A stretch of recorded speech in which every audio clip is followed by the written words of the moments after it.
S, நீங்கள் டைட்டிலில் தமிழில் பார்த்த விஷயம் வந்து உண்மைதான். அடே டெக் பாஸ், இல்ல டெக் சூப்பர் ஸ்டார், நீ டப்பு டப்புன்னு போன அடிச்சு தூக்கி போட்டுலாம் விளையாண்டு ரிவ்யூ பண்ணும்போது நீ உண்மைன்னு தான் நானும் நினைச்சேன். உன்னால விபூதி அடிக்கப்பட்டதுல நானும் ஒருத்தன் தான்டா. போடா வாடான்னு சொல்லக்கூடாது, அத்தனை பேர் பாக்குறாங்க. சுதர்சன் சார், நீங்க என்னன்னு சொல்லிட்டு டெக் பாஸை விட்டு வெளியே வந்தீங்க? இது சேனல் கிடையாது, இது ஒரு ad company. Ad company tech பாஸ்ல 90% பெய்டு கண்டென்ட்னும் அது ஒரு விளம்பர சேனல்னு சொல்லிட்டு தானே நீ வெளியே வந்த. ஆனா நீ பண்ணிருக்க வேலை என்னன்னு சித் ஃப்ரீக்வன்சி சேனல்ல தெளிவா அந்த அம்மா போட்டு உடைச்சிட்டாங்க. அந்த அம்மா வீடியோ பார்த்தப்பறம் எனக்கு புலப்பட்டது என்னன்னா, நீங்க டிவைஸே இல்லைனாலும் அந்த டிவைஸை ரொம்ப நாள் யூஸ் பண்ண மாதிரி ப்ரமோஷன் பண்ணிருக்கீங்க. பெய்ட் ப்ரமோஷன் போட கிடையாது, காசுக்காக என்ன கன்றாவி வேணா பண்ணுங்க. மக்கள் உங்களை கண்மூடித்தனமா நம்புறாங்கன்னு தெரிஞ்சும் அந்த ட்ரஸ்ட் ஃபேக்டரை போட்டு சுக்குநூறா உரைச்சிருக்கீங்க. ஆனா வாய்க்கிலேயே எப்படி பேசிருக்கீங்க பாருங்க. என்ன எதுக்கு நீங்க பார்க்க வரீங்க அப்படின்னா, என் மேல ஒரு பெரிய ட்ரஸ்ட் இருக்கு, நான் சொன்னா எல்லாமே நம்பணும் அப்படின்லாம் இல்லைனாலும் ஏதோ ஒரு வகையில ஒரு சின்ன ட்ரஸ்ட் வச்சிருப்பீங்க இல்லையா, அதுக்காக தான் என்ன பார்க்க வரீங்க. சார், உங்களை வளர்த்து விட்டு அடடா கிரியேட்டர்ஸ்க்கே நீங்க துரோகம் தான் பண்ணீங்க. நாங்க ஏமாத்திரம் சொல்லுங்க, இங்க எல்லாமே திருடகம் தான். இங்க என்ன பிரச்சனைனா, பணத்தை பிரிச்சுக்கும் போது பிரச்சனை வந்து ஒருத்தரை இங்க காட்டி கொடுத்துக்கிட்டு இருக்காங்க. டெக் பாஸ் தன்னை எரிச்சு டெக் சூப்பர் ஸ்டாரை கொழுந்து விட்டு எரிய வச்சுக்கிட்டு இருக்கு. அதுதான் உண்மை. எல்லாத்தையும் பண்ணிட்டு ஒண்ணுமே தெரியாத மாதிரி வெள்ளம் மாதிரி பேசுறல்ல, பிளாக் பேக்ரவுண்டு பிளாக் ஷர்ட் போட்டு ஒண்ணுமே தெரியாத மாதிரி பேசி 13 லட்சம் பேர் உன்னை நம்பி இன்னைக்கு வந்திருக்காங்க. பொய்யழகர்கள்னு ஒரு வீடியோ போட்டல, முடிஞ்சா இந்த அம்மாவை எதிர்த்து பொய்யழகின்னு ஒரே ஒரு வீடியோ போடு, உண்மையை சொல்லு, நான் ஒத்துக்கிறேன் சூப்பர் ஸ்டார் நீதான். இல்லாத பட்சத்துல இந்த 13 லட்சம் பேரும் உன்னை விட்டு கண்டிப்பா எவ்வளவு வேகம் வந்தாங்களோ அதே வேகத்துல இறங்குவாங்க.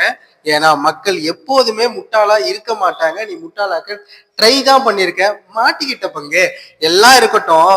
நீ எல்லாத்தையும் செஞ்சுட்டு மகாத்மா துணைக்கு இழுத்த பாரு. கடைசியா நம்ம பண்ணுவோம், நம்மளுக்கு ஏத்தாப்ல அங்க இருக்கு.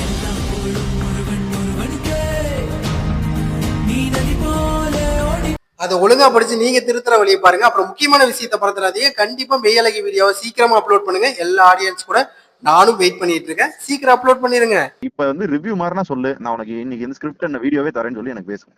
ஓகே. நேத்து வந்து தாடியோட வச்சு வர்டிக் பேசியிருக்கேன், சரிங்களா? நான் இப்ப போய் ஃபுல்லா ஷேவ் பண்ணி கிளீன் ஷேவ் பண்ணிட்டு என்ன பண்ணிடுவேன், ஒரு எத்தனையோ நாட்களுக்கு முன்னாடி ஷூட் பண்ணது அப்படின்னு சொல்லி ஒரு போட்டு நடுவில் கொஞ்சம் தாடி இருக்க மாதிரி வச்சுட்டு அடுத்து நிறைய தாடி இருக்க மாதிரி அப்படின்றப்ப லாங் டேர்ம்ன்ற ஒரு ஃபீல் வந்துடும். ஓகேங்களா? அதை ஈஸியா நம்மளால கன்வேவும் பண்ணிட முடியும். இது ஓகேனா நான் ப்ரொசீட் பண்றேன், இன்னைக்கு இந்த ஷேவ் பண்ணிக்கிறேன். இல்லாட்டி என்ன எதுன்னு கேட்டு சொல்லுங்க, இதை மட்டும் எனக்கு ஃபைனலைஸ் பண்ண சொல்லுங்க. ஓகே. கடைசியா என்னன்னா, மக்களே நம்மளை சுத்தி வெறும் விளம்பரங்கள் மட்டும்தான் இருக்கு. ஏதோ ஒரு வகையில இங்க நம்ம கிட்ட பொருளை விற்கிற மூலயமா தான் இங்க பல பணக்காரர்கள் உருவாகிட்டு இருக்காங்க. தேவையில்லாத பொருட்களை வாங்கி போட்டுக்கிட்டு நம்ம இருக்க இன்னும் கஷ்டத்துக்கு தான் போயிட்டு இருக்கோம். ஸோ தேவையான பொருட்களை 10க்கு 100 தடவை யோசிங்க. இந்த மாதிரி கயவர்கள் இல்ல துரோகிகள் பேச்சை கேட்டு இன்னும் உங்களை பணத்தை தேவையில்லாம விரயம் செய்யாதீங்க.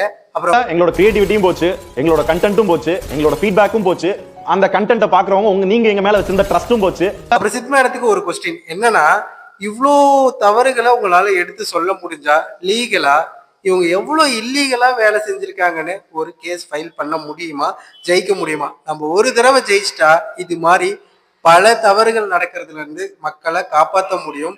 நீங்க அட்வொகேட்னு கேள்விப்பட்டேன், கண்டிப்பா உங்களால முடிஞ்சா கண்டிப்பா செய்யுங்க எங்களுக்காக. நானும் உங்கள் புருஷன் பிடிச்சிருந்தா லைக் பண்ணுங்க, சப்ஸ்கிரைப் பண்ணுங்க, கண்டிப்பா ஷேர் பண்ண மறந்துடாதீங்க. நன்றி.